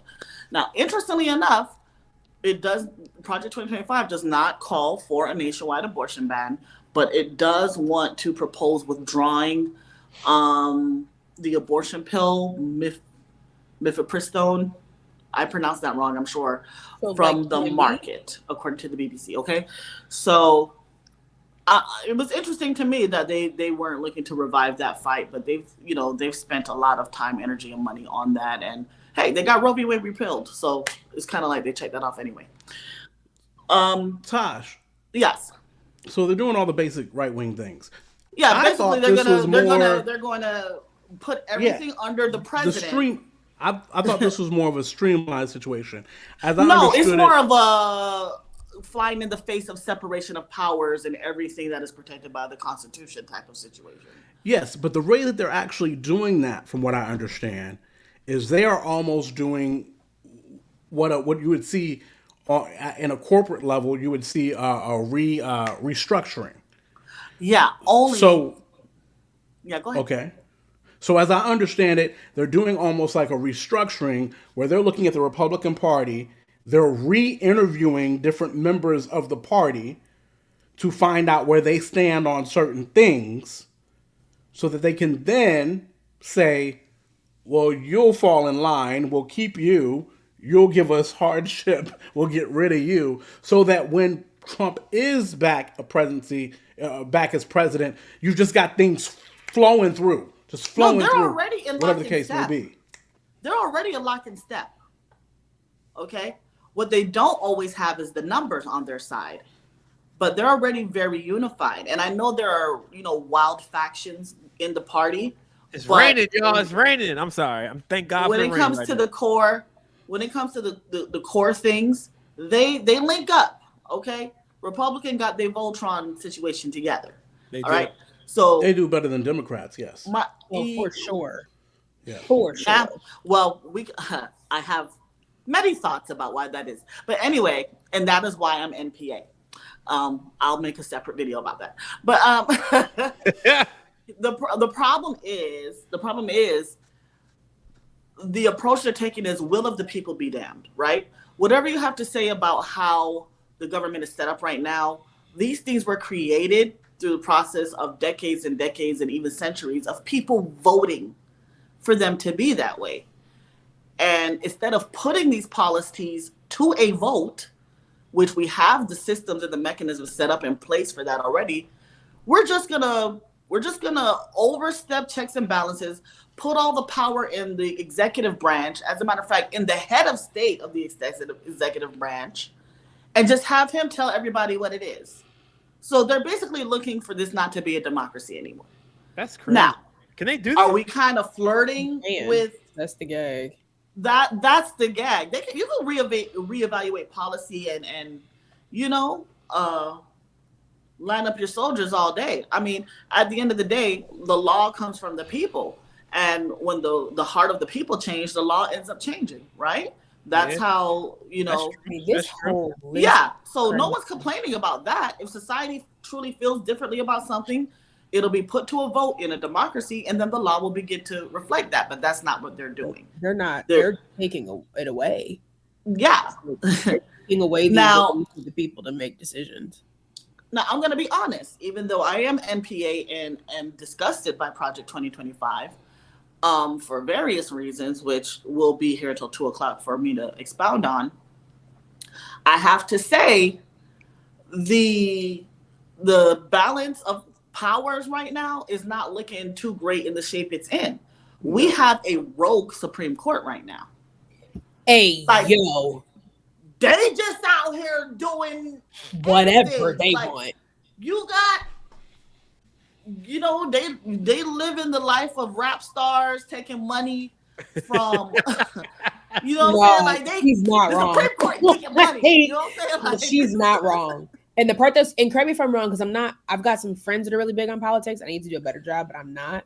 The Supreme Court, as it currently stands, is is it even split, or is it leaning more heavily right side? Not even. Oh no, it is. It is definitely leaning heavy right. It's heavy right. Because the Republicans did what they had to do to make sure they got them seats. Okay, that's right. So what I remember of this conversation was somebody was like, if Trump wins, the first thing he said he was going to do was instate the most radical right hand or right end of the political spectrum, youngest Supreme Court justice possible, because so they'll be on there for a long time to be there forever to continue to push crap along, and that it's just the smart thing to do. It's smart, but freaking is. It's diabolical. But I hate to say it, but it's wise as serpents, but harm. I mean, minus the harmless. They're not harmless, but they are definitely not harmless. They're wise. You know what I mean? Yeah. The Democratic Party should have been up on this. Yeah, because here's the thing. I believe it's somewhat of a backlash. I believe there's somewhat of a backlash because the Democrats used to be them ninjas. Yeah. If you read about how Roe v. Wade was even decided in the first place, Democrats was on they do what we got to do to get it through at a point as well. I don't know who made the whole change over there. Is let's paint ourselves as the good guys and, the ones that go high all the time and lose elections because we're pretending we have some moral high ground that we really don't, because behind closed doors, they're all the same. Yeah. But yeah, balance of powers, checks and balances, and separation of powers is not looking too great right now. No. When we have a Supreme Court that is, I can't even call it self-regulating. They literally answer to no one. They do what they We're talking about a branch of the government that practically created itself and said, "We up." That's nuts. Let's when you break politics down into layman's terms for stupid people, me, when you look at it, it's crazy. The full political sphere is a gang. Y'all been gang. It's a gang, and the Supreme Court is the most thug branch of all. It created itself. The law is what we say it is. Say, what's up? We getting money, but also just kidding, because we put they not like us. They not like us, but why? That song was made for the Supreme Court. Let's be clear. Because when they said we decide the law, and so we made Roe v. Wade and Brown versus Board of Education, but just kidding. We're actually kidding. What do you mean? Okay, we give it, we take it away, and we out there getting money. Okay? That's nuts. And then you want to put Cheeto Puff in charge of vetoing crap from a little room of people that nobody likes? They want the Cheeto with the veto.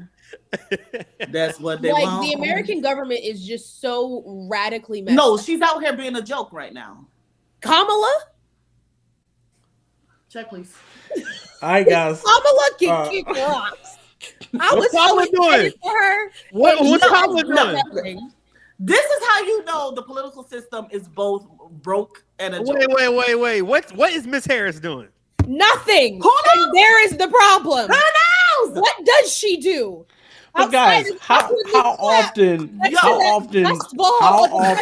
we have for Juneteenth. How often do we know what the vice president is doing, guys? I knew what Joe was doing. Joe was Wanda? sitting up next to Obama, kicking it, doing whatever Obama told him to do.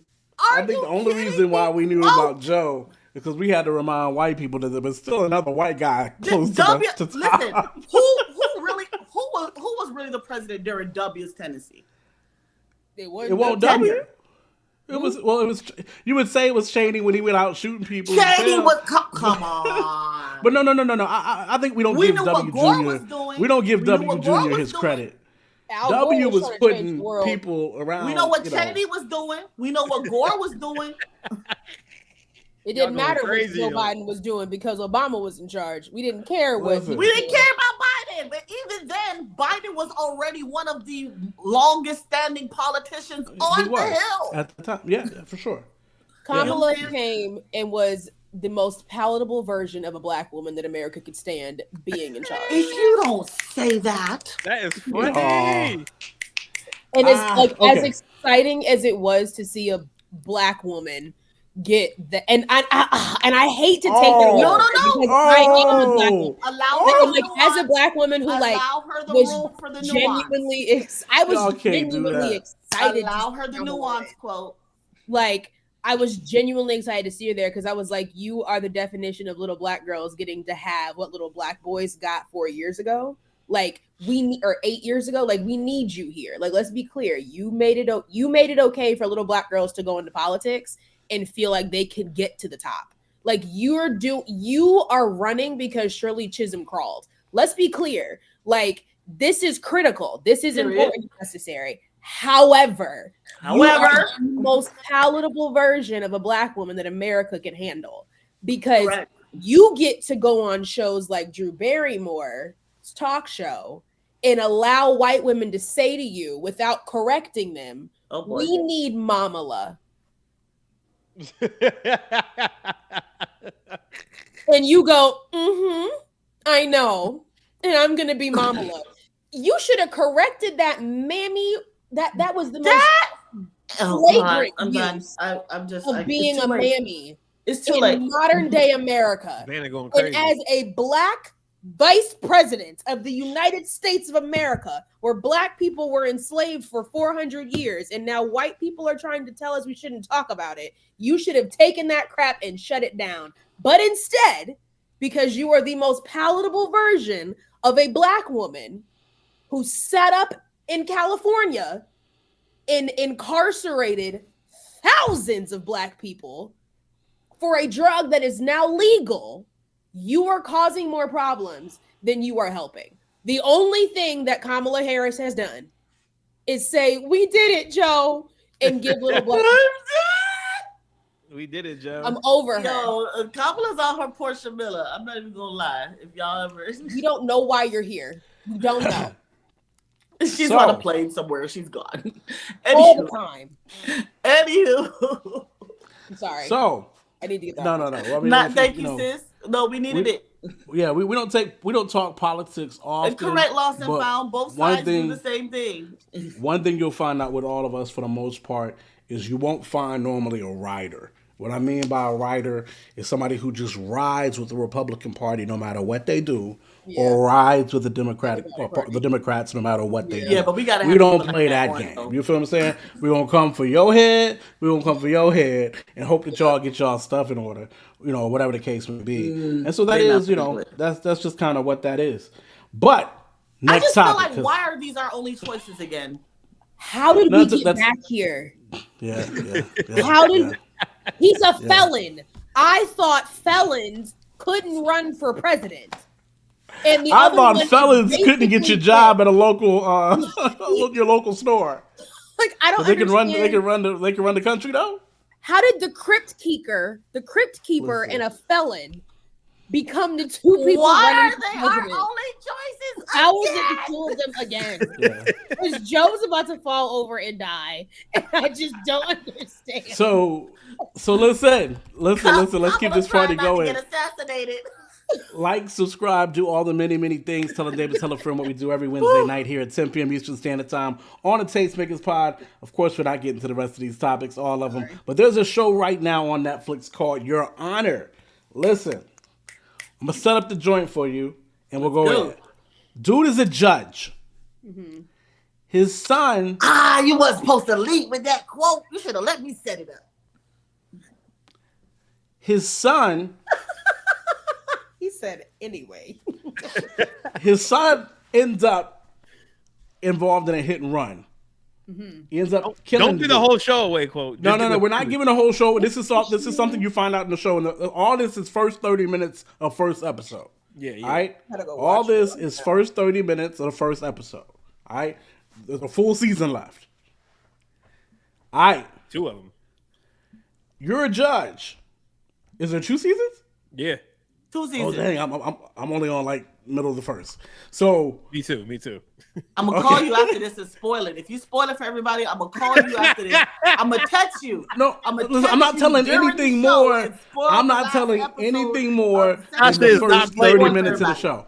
I'm not telling anything more than the first 30 minutes of the first episode of the season 1, episode 1. The pilot. I'm on the pilot. That's it. So I'm sure early in the morning. Oh, you can't even scream. You don't remember. Judge, son in hit and run, kills somebody. I'm gonna send you the right now.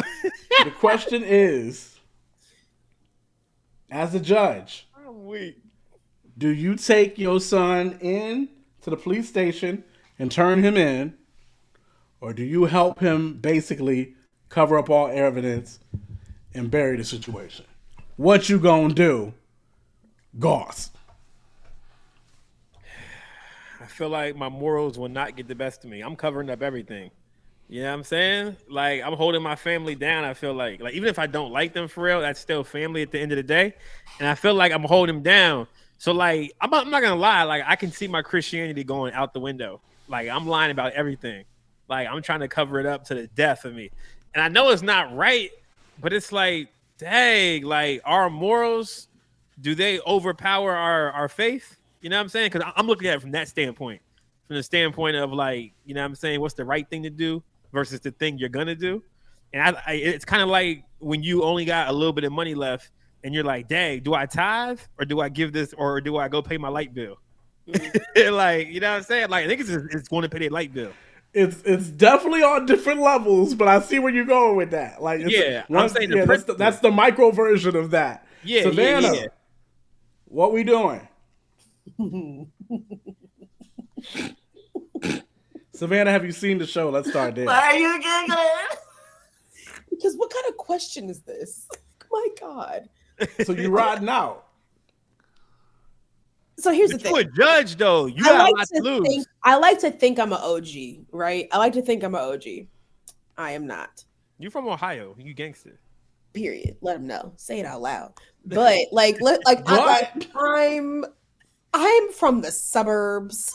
Like I am not right. I'm a ride or die to a degree.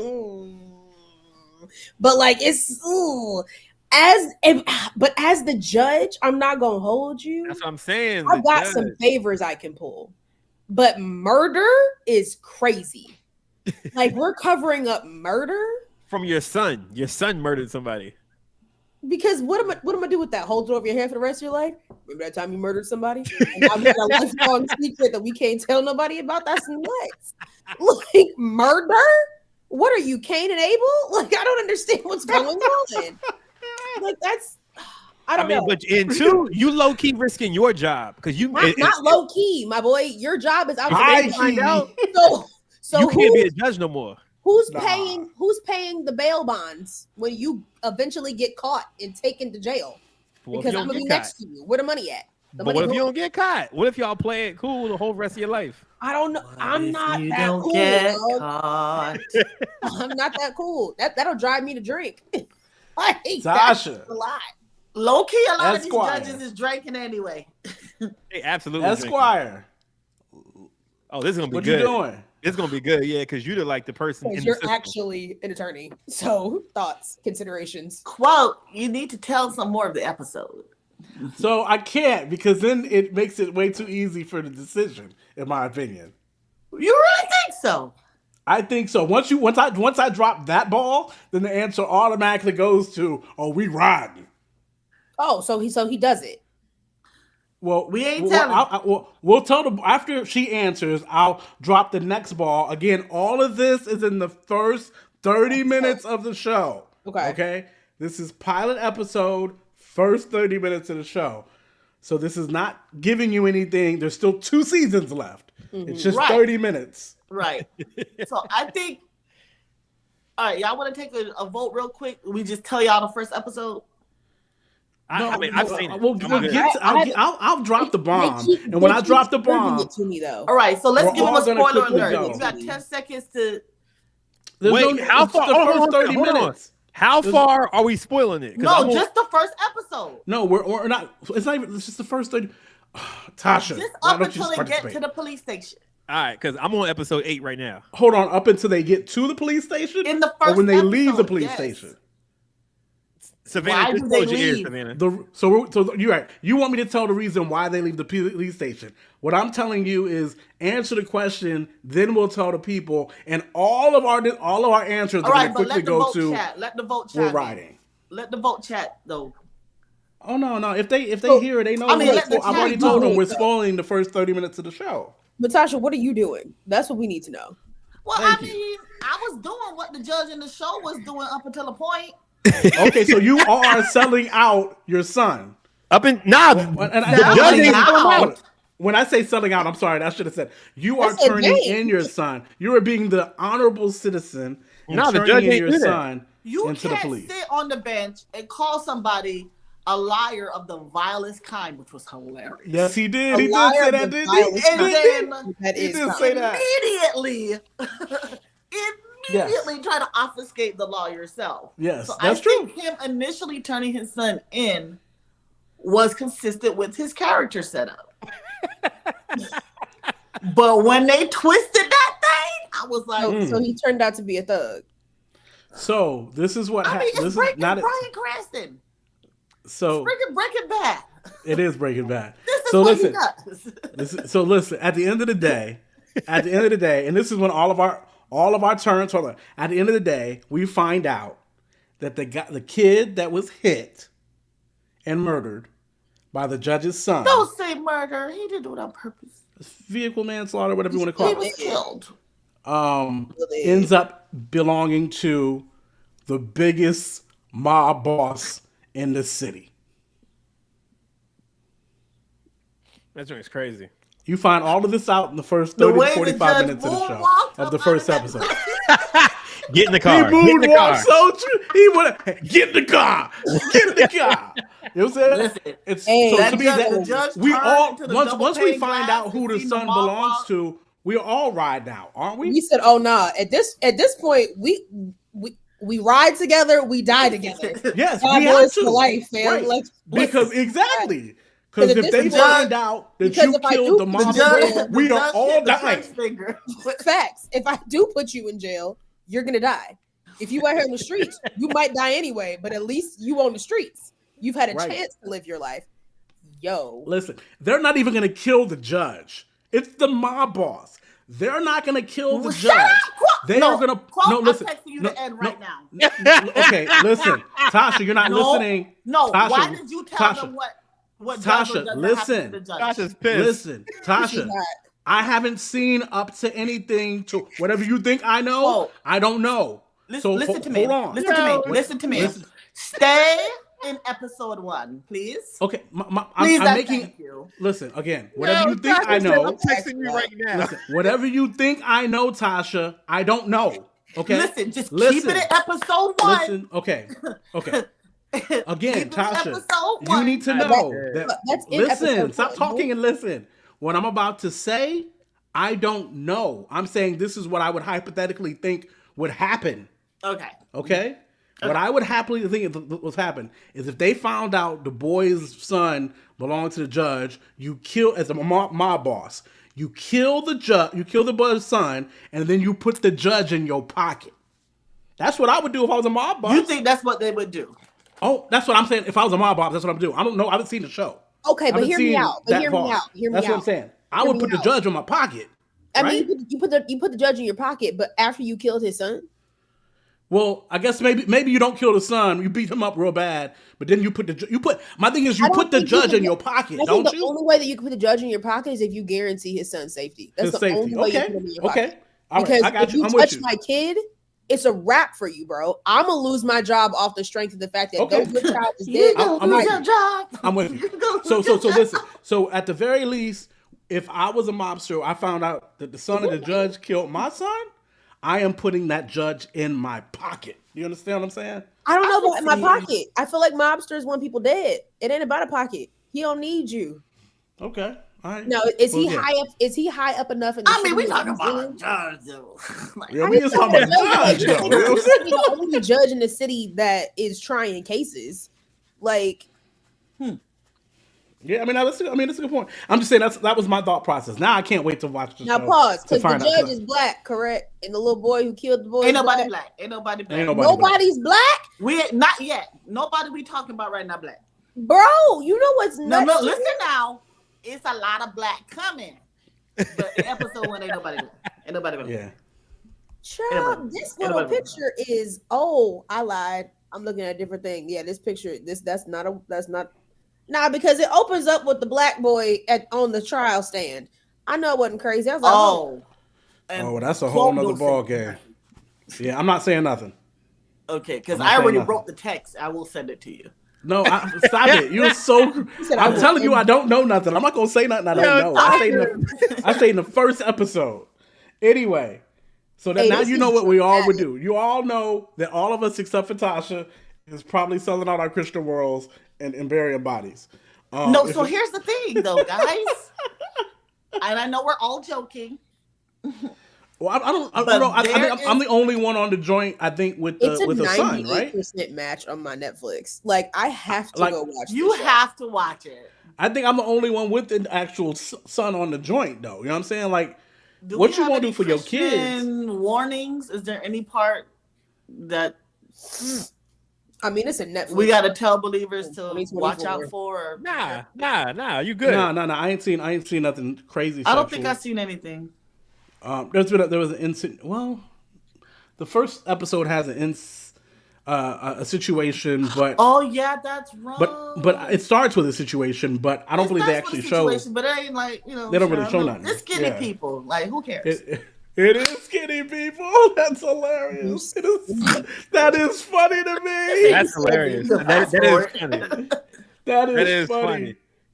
But anyway. You know when people so skinny you can't tell if they adults or not. I don't want to see that. I'm so dead. That is funny. That is funny to me. All right. So we found out what everybody do. That's your honor. Last joint, and we got to get up out of here. Quote, man. Nah, we got to do this topic justice. Let's just save it for next week. Let's get Vanna out of here before midnight because I promised her she'd be out of here by midnight. You know what I mean? All right, promises. But also, all right, promises. Promises that we don't normally keep. Listen, this is a special guest. We got to make sure. You know what I'm saying? We can't throw the real. That's the next topic. Bring it up. I'm here now. I'm already up. So I mean, I'm wrong. I was low key about to blame it on Savannah and bounce out of here too because I'm getting tired too. So let's just save it. Yeah, okay. We'll take. Let's just save it then because this is gonna be a long one. I feel like. Pause. Yeah. I'm we almost made it through a whole episode without a pause. Without a what? No Diddy. You got to pause. And Kim said, "Nah, let's go." Save it for next week. Save it for next week. Give me the first topic next week. All right. Let's vote. Do we have energy enough? To handle pastors quitting the ministry? We don't. No, we can't rush you. Surely don't. That's what I'm saying. I told y'all. I ain't saying rush it. I'm saying, do we have the energy? No. We didn't get to talk about the pop out last week. Oh, Kendrick? Lost and found. Lost and found is stupid. Lost and found is stupid. Because you can hear it, right? You can hear it when You you of read course it. can hear it. I'm tired of you, bro. Get promised this. Like, who types the list? Who typed out the list? Listen. We all gonna remember it. Come on, let's get up out of here. I gotta get some domination stuff done. Oh man, Jude, I said y'all not gonna remember this next week. All right, guys, we have to talk about. Do y'all want us to Masters remember it quitting the next week? Masters Like, y'all want for next week. We gonna remember it next week. Trust me, I got it. Oh gosh, this episode was so out of control. We did a whole lot with a whole lot of little.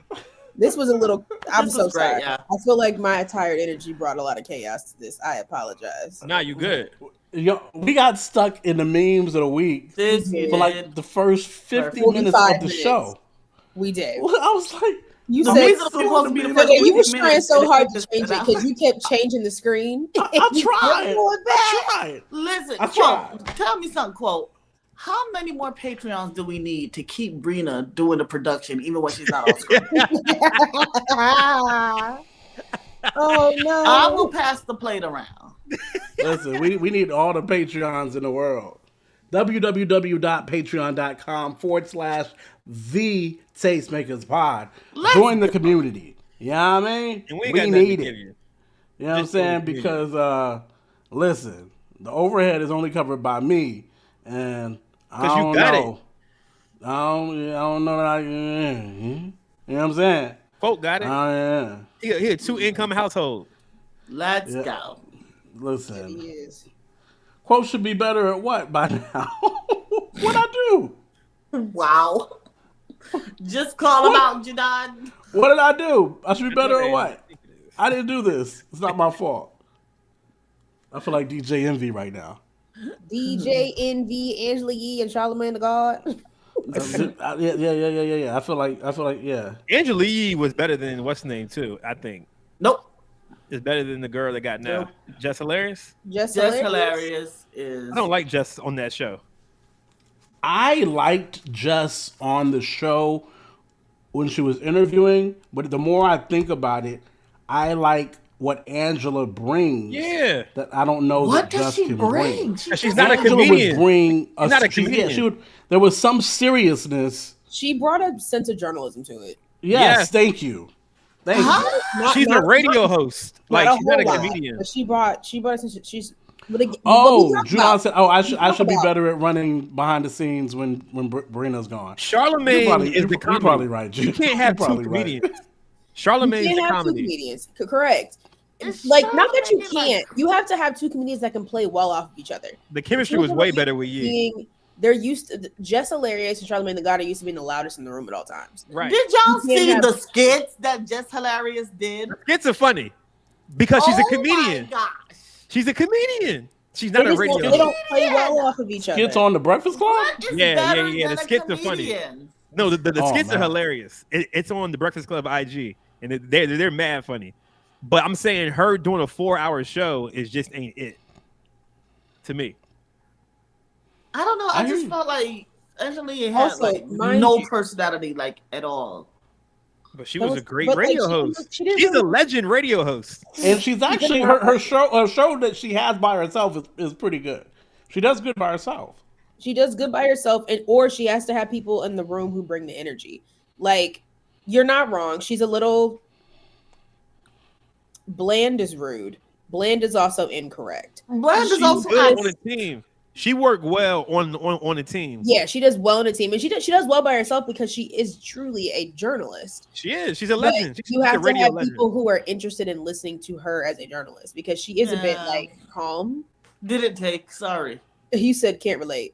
However, it just didn't take. I don't know. He said I don't like it. I like Angela with them way better than I like Jess with them. I love a comedian. I guess I'm biased. You ain't like Charlamagne? I love a comedian too. Charlamagne is not funny to me.